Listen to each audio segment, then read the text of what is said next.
बेशरम हो तुम लोग जो इस वक्त अपने मुल्क के साथ खड़े नहीं हो, और तुम लोगों को अपने फॉलोअर्स, अपनी लाइक्स, अपने व्यूज की पड़ी है। Shame on you. ये हमारे स्टार्स हैं, ये हमारे सेलिब्रिटीज हैं, इनको हमने यहाँ बिठाया हुआ है, ऊपर जिम्मेदारी ज्यादा, सही कह रही है, और ये एक स्टेटस लगाते हुए इनको मौत आती है। सबसे पहले तो मैं आपको बताता चलूं कि जिस तरह से आम शहरियों पर इंडिया ने रात के अंधेरे में हमला किया, जिस तरह से मासूम लोग मारे गए, बहुत सारे लोग खुश हो रहे हैं, बहुत सारे लोगों को जश्न मनाने का मौका मिला। आज की इस वीडियो में जिस तरह से मैं अपनी मासूम बेटी को सामने लेकर आया, और मैं आपको ये एहसास दिलाना चाहता हूँ कि अगर आप लोगों को ये शौक है ना कि जंग करेंगे तो पाकिस्तान को सफ़े हस्ती से मिटा देंगे, तो ऐसा कुछ नहीं होने वाला।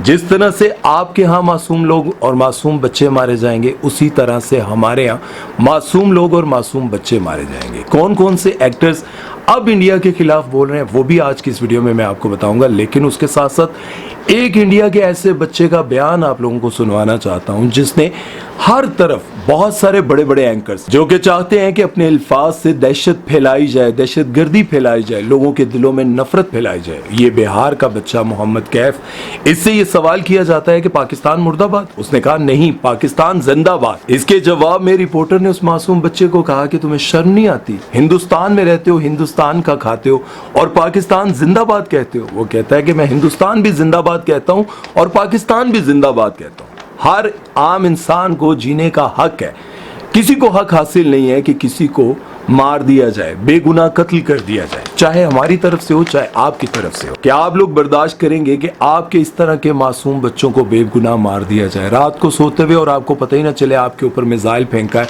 और आपके बच्चों के टुकड़े हो गए? आप बर्दाश्त कर पाएंगे? वीरू आप बताओ, आप जंग करना चाहते हो? नहीं करना चाहते हम जंग, लेकिन अगर जंग पर उतर आओगे तो हम डरते नहीं, क्योंकि हम तो शहीद होना चाहते हैं, हमें किसी चीज से डर नहीं लगता। लेकिन हम यही चाहते हैं कि हर इंसान अपनी मर्जी से जिंदगी जिए। अब मैं बहुत सारे इंडियन बहन भाइयों को ये बात बताना चाहता हूँ कि जिन फाइटर जेट से आप पाकिस्तान पर दहशत डालना चाहते थे, एक ही रात में आपके कितने बिलियन डॉलर्स का नुकसान हुआ। एक ही रात में एक आपका राफेल जेट तैयारा तबाह हुआ, दूसरा MiG-29 तैयारा वो फाइटर जेट आपका तबाह हुआ, दूसरा Su-30 वो तबाह हुआ। लेकिन आप ये बात नहीं जानते कि एक राफेल जेट की प्राइस 288 मिलियन डॉलर है। अभी इंडिया ने अरबों डॉलर्स लगाकर ये फाइटर जेट्स खरीदे कि पाकिस्तान पर हमला कर सके, और उनमें से 3 मार गिराए हैं पाकिस्तान ने, और पाकिस्तान का 1 रुपया खर्च नहीं हुआ। ये तारीख के महंगे तरीन फाइटर जेट्स में से एक थे। और जो दूसरा फाइटर जेट तबाह हुआ उसका नाम है MiG-29 और इसकी कीमत है 23 मिलियन डॉलर। इंडिया ने अभी कुछ ही दिन पहले रशिया से 21 तैयारे इंपोर्ट किए थे, और उसके बाद एक और है Su-30, इसकी कीमत है 50 मिलियन डॉलर।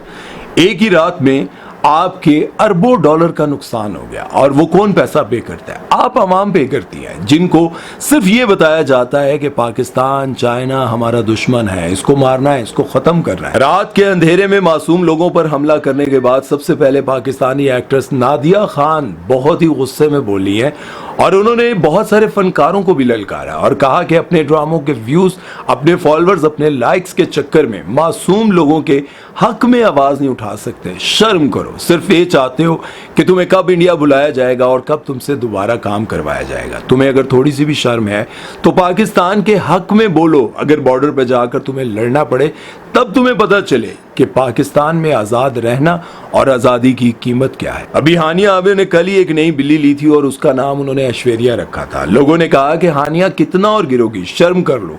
लोग वहां इंडिया में तुम्हारे पुतले जला रहे हैं, पब्लिक टॉयलेट पर तुम्हारा नाम लिख रहे हैं, और तुम हो कि गिरती जा रही हो, गिरती जा रही हो, कितनी और खुशामदे करोगी। कल जब हानिया की लोगों ने बहुत ज्यादा इंसल्ट की और रात को ये वाकया हुआ, इंडिया ने पाकिस्तान पर हमला किया और मासूम बच्चों, औरतों और बुजुर्गों को मौत के घाट उतार दिया, उनको शहीद कर दिया, तो अब हानिया ने ये लफ्ज लिख के ये पोस्ट लगाई कि मेरे पास फैंसी अल्फाज नहीं है, लेकिन मेरा दिल दर्द और गुस्से में रो रहा है। तुम लोग बुज़दिल हो। काश हानिया को ये बात समझ आ जाए, अल्लाह करे उनकी अक्ल में ये बात आ जाए कि रात के अंधेरे में मासूम लोगों पर हमला करने वाले हमारे दोस्त कैसे हो सकते हैं। और इसके साथ साथ इकरारुल हसन पर भी लोगों ने बहुत ज्यादा तनकीद की और कहा कि वैसे तो आप बहुत ज्यादा मुहिब्बे वतन बनते हैं, लेकिन जिस वक्त पाकिस्तान में जंग छिड़ी हुई है, पाकिस्तान के हालात खराब हैं और उस वक्त आप अपनी दूसरे नंबर वाली बीवी को लेकर ग्रीस के जजीरे पे जाकर छुट्टियां मना रहे हैं, एंजॉय कर रहे हैं। मुनीब भट्ट भी बहुत खुलकर बोले और उन्होंने कहा कि जिस तरह से आपने बुज़दिलाना हरकत की है, मासूम लोगों को टारगेट किया है,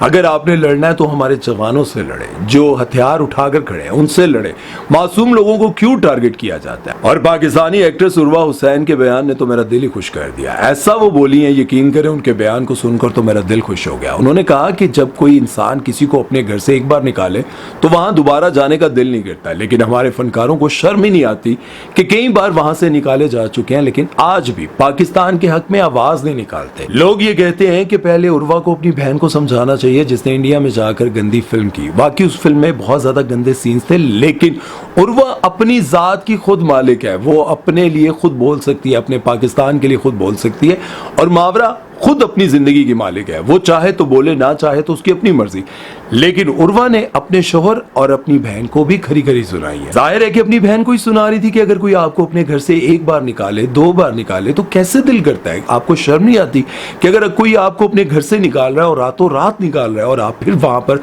जाने के लिए मुंतजिर है। वैसे तो और भी बहुत सारे एक्टर्स हैं जो कि इंडिया जाकर काम कर चुके हैं और अभी भी करना चाहते हैं, लेकिन उन पर ज्यादा नजर नहीं थी जितनी नजर लोगों की माहिरा खान पर थी। लोग चाहते थे कि माहिरा खान जो है वो कुछ बोले, और माहिरा खान रात के इस वाकये के बाद बगैर किसी हिचकिचाहट के और बगैर किसी डर और खौफ के खुलकर बोली और इंडिया को ललकारते हुए उन्होंने कहा कि मैंने इंडिया का जुल्म और बर्बरियत अपनी आंखों से देखा हुआ है। मैं जब वहां पर थी और रात को जिस तरह से मुझे वहां से भागना पड़ा, मैं वो कभी नहीं भूल सकती। जिस तरह से रातों रात में अपनी जान बचाकर इंडिया से भागी थी, वो वक्त, वो जुल्म, वो बर्बरियत मैं कभी नहीं भूल सकती। वैसे तो वो हमेशा शाहरुख खान करती रहती हैं और लोग यही समझते थे कि इनको पाकिस्तानी कोई एक्टर अच्छा ही नहीं लगता। हमेशा इंडिया के गुण गाती रहती हैं, हमेशा इंडिया के हक में बात करती रहती हैं, लेकिन अब की बार उन्होंने ये कहा कि मैं वो वक्त नहीं भूली और मैं जानती हूं कि इंडिया किस कदर जालिम और बर्बरियत पर उतर आता है। ये सब कुछ मैंने अपनी आंखों से देखा हुआ। और इसके बाद फवाद खान जो कि पाकिस्तान के भी सुपरस्टार हैं और इंडिया में जाकर उन्होंने बहुत काम किया, और इंडिया में काम करने के बाद जब वो पाकिस्तान वापस आए तो उन्होंने पाकिस्तान में कोई प्रोजेक्ट नहीं किया, किसी जगह पर काम नहीं किया, लेकिन पाकिस्तान में रहते हुए इंडिया के लिए वो काम करते रहे, चाहे वो थर्ड क्लास प्रोजेक्ट हो, चाहे वो बुरे से बुरा प्रोजेक्ट हो, लेकिन उन्होंने उस प्रोजेक्ट में काम किया और मुंह की खानी पड़ी। आखिरकार उनकी वो फिल्म जिसके लिए वो बड़े मुंतजर थे और सोच रहे थे कि पाकिस्तान में रहते हुए भी मैं इंडिया के लिए काम कर रहा हूँ, मुझे अच्छे पैसे मिल रहे हैं, वो फिल्म भी इंडिया में बैन कर दी गई और इंडिया में जो उनके गाने रिलीज हुए थे यूट्यूब पर हर जगह पर डिलीट कर दिए गए। और उसके बाद जिस हीरोइन के साथ वो काम कर रहे थे, उस हीरोइन ने इंस्टा पर जितनी भी इनके साथ पोस्ट थी उस फिल्म से रिलेटेड थी, सब कुछ डिलीट कर दिया।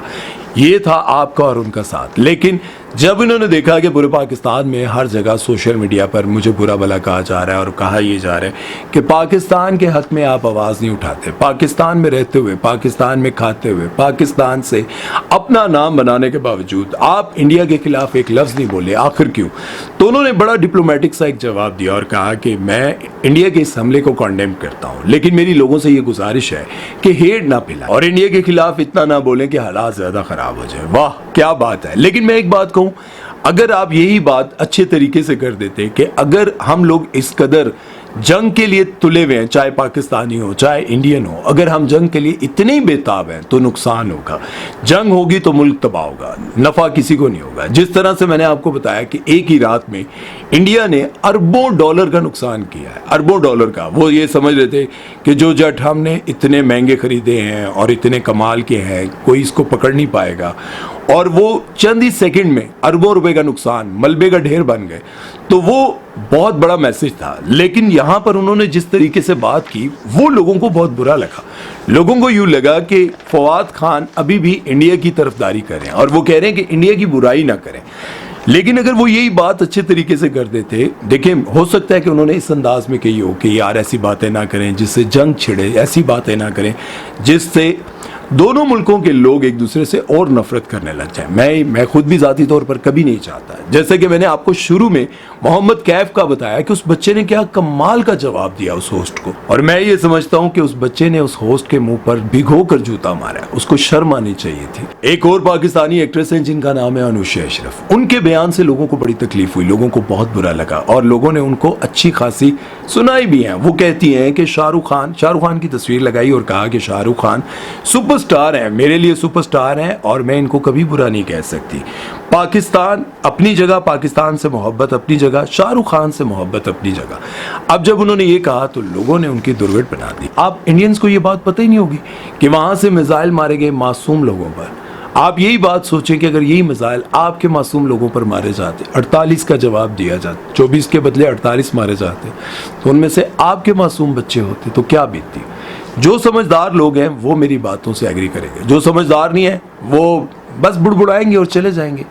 बात को समझे, जंग मसले का हल नहीं है। दुनिया में जहां भी जंग हुई, यूक्रेन आपसे ज्यादा मालदार है, और जितने भी आप जितनी कंट्रीज को देख लें, अफगानिस्तान को देख लें, किसी भी मुल्क को देख लें, जहां जंग रही क्या हुआ, कौन जीता कौन हारा, आखिरकार खत्म हुई। नुकसान हुआ। समझे। खैर, आज तक के लिए इतना ही। उम्मीद है कि मेरी बातें आपको समझ आई होंगी। अपना बहुत सारा ख्याल रखिएगा, दुआ में याद रखिएगा। सुमेर चौधरी को दीजिए इजाजत। अल्लाह हाफ़िज़।